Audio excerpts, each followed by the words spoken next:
Praise the Lord everyone. I welcome you Peace in the Lord channel once again. आज और एक नया संदर्भ के साथ आपके सामने उपस्थित हूँ। संदर्भ का नाम है अपना अभिषेक को यत्न रखे। वचन पढ़ना चाहूंगा बाइबल का नया नियम के पुस्तक या पत्री इब्रानियों पत्री 1 अध्याय 9 आयत। उसमें इस प्रकार बयान है, तूने धर्म से प्रेम और अधर्म से बैर रखा, इस कारण परमेश्वर ने तेरे साथियों से बढ़कर हर्ष रूपी तेल से तेरा अभिषेक किया। इस वचन के अनुसार अभिषेक कौन प्राप्त करता है? जो व्यक्ति परमेश्वर को प्रेम करता है और अधर्म से बैर रखता है और परमेश्वर के इच्छा और आज्ञा के अनुसार चलता है, वो व्यक्ति को परमेश्वर इस संसार में से अभिषेक करता है। और अभिषेक हर किसी को मिलता नहीं है। अभिषेक परमेश्वर की दृष्टि में जो खराई से चलता है और परमेश्वर को जो भाता है, उस काम में अगर वो चलता है, उनको परमेश्वर अभिषेक करता है। इसीलिए यहाँ पर वचन में लिखा है, तेरे साथियों से तुझे वो अलग देखा, इसीलिए वो तुझे अभिषेक किया। हो सकता है एक घर में सब प्रभु पर भरोसा करने वाले या विश्वास करने वाले होते हैं, परंतु जो खराई में चलता है, जो परमेश्वर की इच्छा के अनुसार चलता है, उन्हें अभिषेक प्राप्त होता है। जैसे कि यसी के घर में 8 भाई थे। 8 भाई में से हर कोई देखने में हटा खटा हैंडसम सुंदर राजा के जैसे दिखाई देते थे, परंतु उनको अभिषेक नहीं मिला, बल्कि जो व्यक्ति के बारे में सोचा ही नहीं थे, उस व्यक्ति दाऊद को अभिषेक मिला। इस प्रकार अभिषेक हर किसी को नहीं मिलता है। तो अभिषेक ये एक पवित्र आत्मा का छाप है। पवित्र आत्मा जिनके जीवन में आते हैं और वो व्यक्ति अगर सक्रिय रूप से चलता है, तो परमेश्वर उनको पवित्र आत्मा देते हैं। तो पवित्र आत्मा किसको प्राप्त होता है? अगर हम इसका संदर्भ लूका लिखित सुसमाचार अगर हम 11 अध्याय 11 से लेकर 13 आयत तक अगर पढ़ते हैं, तो अभिषेक या पवित्र आत्मा किसको मिलता है उसके बारे में वर्णन है। मेरे प्यारे भाई बहन, संसार के पिता सांसारिक जरूरत को अपने बाल बच्चों को वो प्रदान करता है, और स्वर्गीय पिता वो आत्मिक पिता तो अपना बाल बच्चों को वो आत्मिक जरूरत को प्रदान करता है। इसीलिए पवित्र आत्मा को प्राप्त करने के लिए हमारे अंदर एक ख्वाहिश होना चाहिए, और उससे अगर हम मांगते हैं तो वो जरूर हमें पवित्र आत्मा देते हैं। इसीलिए वहां पर स्वयं प्रभु यीशु मसीह ने वर्णन किया है या कहा है, तुम में से ऐसा कौन पिता होगा कि जब वो उसका पुत्र रोटी मांगे तो उसे पत्थर दे, या मछली मांगे तो मछली के बदले में उनको सांप दे, अंडा मांगे तो बिच्छू दे। अत जब तुम बुरे होकर अपने बच्चों को अच्छी वस्तुओं देना जानते हो, तो स्वर्गीय पिता अपने मांगने वालों को पवित्र आत्मा क्यों ना देगा। यानी कि संसार के पिता अगर संसार के जरूरत को प्रदान करता है, तो वो आत्मिक पिता, उस पिता से अगर हम मांगते हैं पवित्र आत्मा, वो जरूर पवित्र आत्मा हमको देंगे। यानी कि पवित्र आत्मा को हम कब प्राप्त करते हैं? पवित्र आत्मा तब प्राप्त करते हैं जब हम संसार से मुड़कर, यानी कि पापों से मुड़कर पश्चाताप करते हुए अपना मन फिराकर, जब हम प्रभु यीशु मसीह के नाम से बपतिस्मा लेते हैं, तब हम पवित्र आत्मा को प्राप्त करते हैं। इसके बारे में अगर हम प्रेरित काम के पुस्तक 2 अध्याय 38 आयत को पढ़ते हैं, जहां पर पतरस ने कहा है, जब पतरस पवित्र आत्मा से भरपूर होकर प्रचार करने लगा तो उसी समय वो पवित्र आत्मा कौन प्राप्त करता है उसके बारे में कहा है। उसमें इस प्रकार लिखा है, प्रेरित काम के पुस्तक 2 अध्याय 38 आयत में, पतरस ने उनसे कहा, मन फिराओ और तुम में से हर एक अपने अपने पापों की क्षमा के लिए यीशु मसीह के नाम से बपतिस्मा ले, तो तुम पवित्र आत्मा का दान पाओगे। मेरे प्यारे भाई बहन, पवित्र आत्मा का दान कब प्राप्त होता है? जब हम अपना मन को फिराते हैं और प्रभु यीशु मसीह का नाम से जब बपतिस्मा प्राप्त लेते हैं तो उसी समय पवित्र आत्मा का दान हमारे जीवन में आता है। मेरे प्यारे भाई बहन, ये पवित्र आत्मा का दान या पवित्र आत्मा कब वो हमारे जीवन में आते हैं? जब हम मन फिराते हैं और ये यीशु के नाम से आता है। जब यूहन्ना बपतिस्मा लोगों को बपतिस्मा दे रहे थे मन फिराव का, उस समय उनका विरोध करने वाले लोग मन मन में या ऐसे कुड़कुड़ाते हुए कहने लगे, अरे ये ना मसीहा है, ना ये एलिया है, ना भविष्यद्वक्ता में से एक भविष्यद्वक्ता है। ये क्या है कि बपतिस्मा दे रहा है? परंतु उस समय यूहन्ना ने उनको बताया, मैं तो आप लोगों को मन फिराव का बपतिस्मा ये जल से दे रहा हूं, लेकिन मेरे बाद जो आ रहा है वो मुझसे शक्तिमान है, जिसका जूते का बंद को खोलने के लिए मैं योग्य नहीं हूं। वो आत्मा और आग से बपतिस्मा देगा। यानी कि आत्मा हम केवल यीशु मसीह के द्वारा प्राप्त करेंगे। जब आत्मा हमारे जीवन में आएगा, पवित्र आत्मा जब हमारे जीवन में आएगा, हमारे जीवन में पवित्र आत्मा का 9 फल, पवित्र आत्मा का 9 दान हमारे जीवन में कार्य करने लगेगा। पवित्र आत्मा का 9 फल क्या है?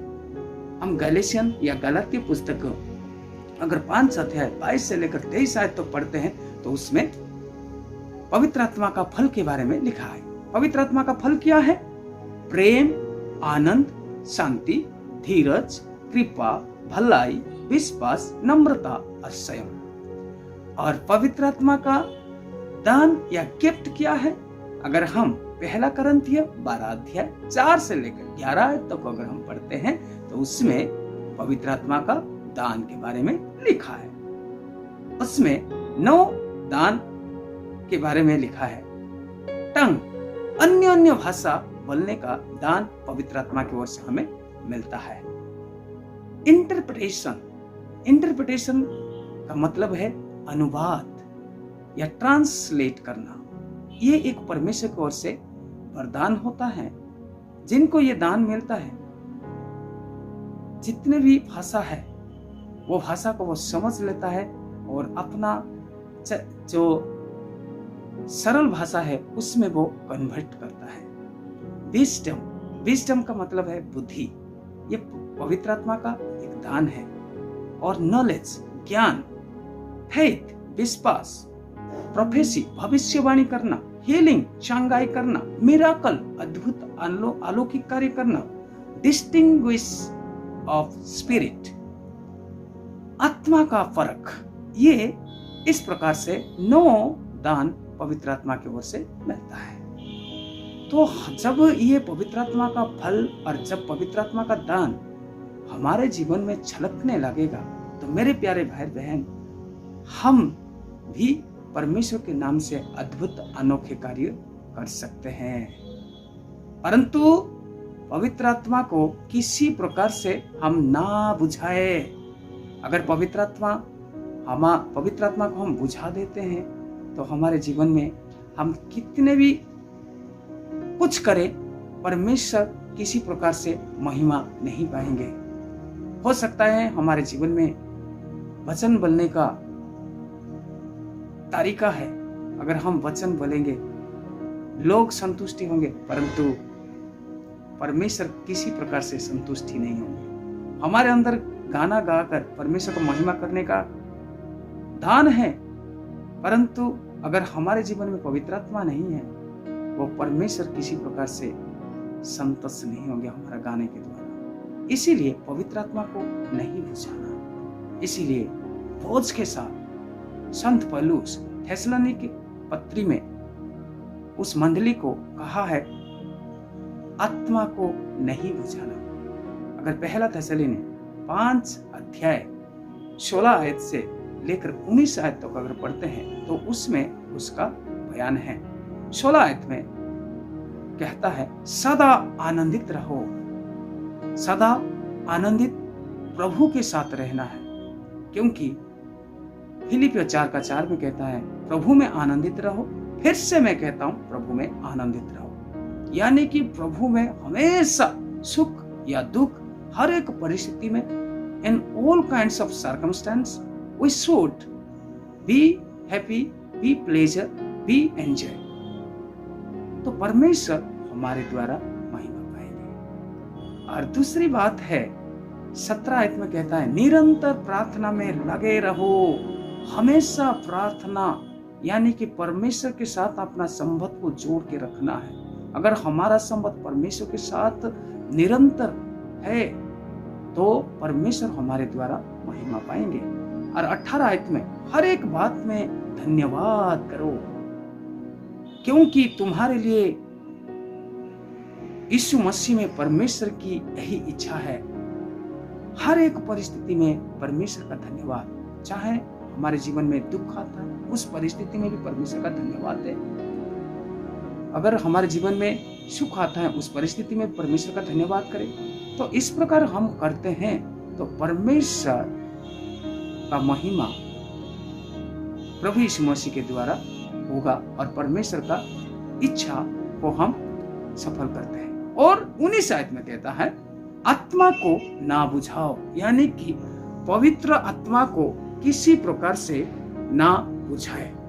मेरे प्यारे भाई बहन, आत्मा को किसी प्रकार से नहीं बुझाना, यानी कि परमेश्वर के विरुद्ध में, परमेश्वर के आज्ञा के विरुद्ध में हम कभी किसी प्रकार से ना जाए। हमारा मनमानी, हमारा इच्छा को ना चलाए।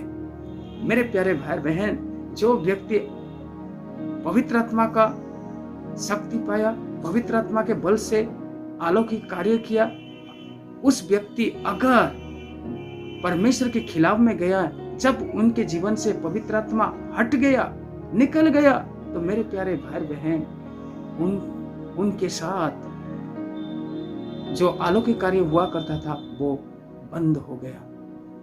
उदाहरण के लिए सिमसन इस्राएल का एक महान योद्धा है। उसके बराबर योद्धा उससे पहले और उसके बाद आज तक पैदा नहीं हुए। उसके साथ परमेश्वर का आत्मा जब वो उतरता था, वो अलौकिक कार्य करता था। वो एक जवान सिंह को एक बकरी के समान फाड़ दिया और 300 लंबड़ी को एक साथ 2-2 जोड़ा करके बांध के उनके पूंछ में मसाले डालकर पलिस्तियों का जितने भी फसल है उसको जलाकर राख कर दिया। और ऐसा हुआ कि एक बार 30 पलिस्ती आए एक साथ, एक पल में 32 लोगों को मार गिराया। और एक बार ऐसा हुआ 1000 लोग उनके चारों ओर घेर लिए, तो उस समय एकमात्र गधे के चावड़ा के हाडी से 1000 लोग को मार गिराया। और आखिरी में जब पवित्र आत्मा का बल उतर आया, वो 3000 लोग जो एक गुम्मटे में या एक मंदिर में जो थे, उस 2 खंबा को उखाड़कर 30,000 लोगों को मार गिराया। यानी कि बहुत बड़ा शक्तिमान या योद्धा है।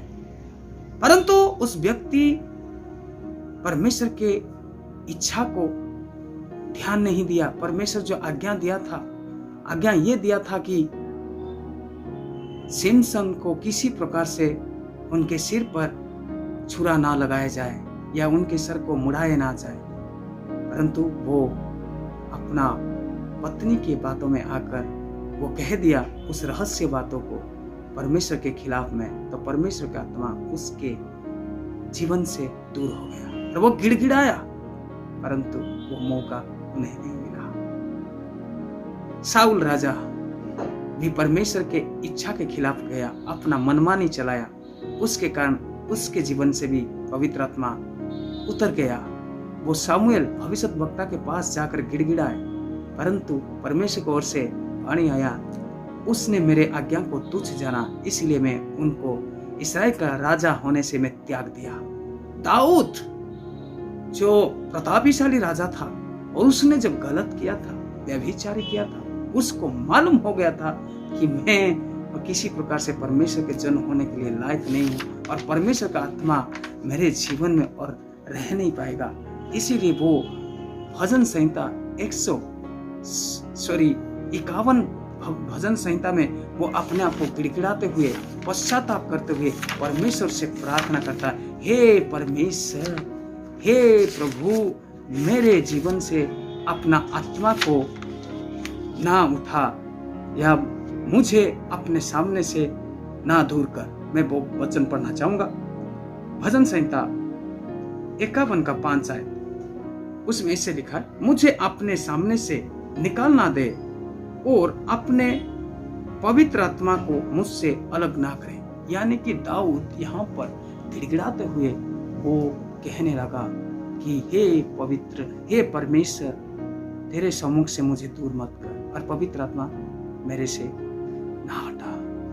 पवित्र आत्मा अगर हट जाएगा, मैं एक पल भी और जिंदा रह नहीं पाऊंगा। ये बात वो समझ लिया।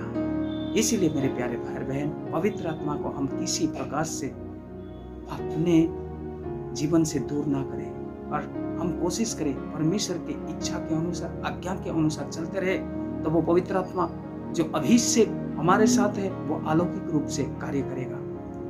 क्योंकि उस पवित्र आत्मा जब पत्रोस के जीवन में कार्य करता था, पत्रोस अगर रास्ते में चलता था, मेरे प्यारे भाई बहन, रास्ते में बड़े बड़े बीमारी, दुष्ट आत्मा ग्रसित लोगों को रास्ते में सुला देते थे, रास्ते के किनारे में, ताकि पत्रोस का अगर छाई उनके ऊपर पड़े तो वे तुरंत ठीक हो जाते थे।